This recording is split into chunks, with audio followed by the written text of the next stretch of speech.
রাজধানীর সোহরাওয়ার্দী উদ্যানে ছুরিকাঘাতে ঢাকা বিশ্ববিদ্যালয় শিক্ষার্থী শাহরিয়ার আলম শাম্য নিহত হয়েছেন।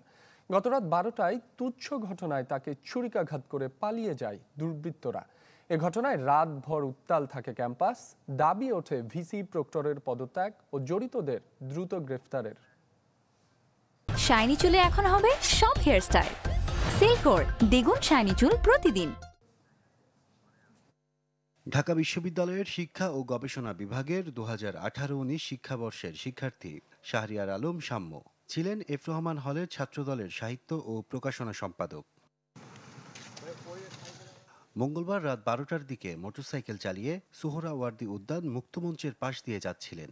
এ সময় আরেকটি বাইকের সাথে ধাক্কা লাগলে কথা কাটাকাটি ও ধস্তাধস্তি হয়। এক পর্যায়ে শাম্যকে ধারালো অস্ত্র দিয়ে ডান পায়ে আঘাত করে পালিয়ে যায় দুর্বৃত্তরা।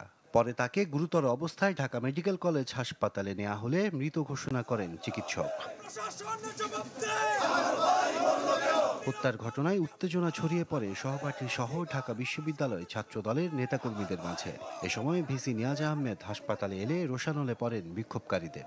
বহিরাগত প্রায় 25 থেকে 30 জন আমরা এখন পর্যন্ত জেনেছি, তারা উপর হামলা চালায়, তারা মাথায় আঘাত করে এবং ছুরিকে আঘাত করে। সর্বোপরি ঢাকা বিশ্ববিদ্যালয়ের যে একটি অনিরাপদ ক্যাম্পাস হিসাবে দীর্ঘদিন যাবৎ যে অবস্থা বিরাজ করছে, তারই প্রতিফলন ঘটেছে আজকের এই ঘটনায়।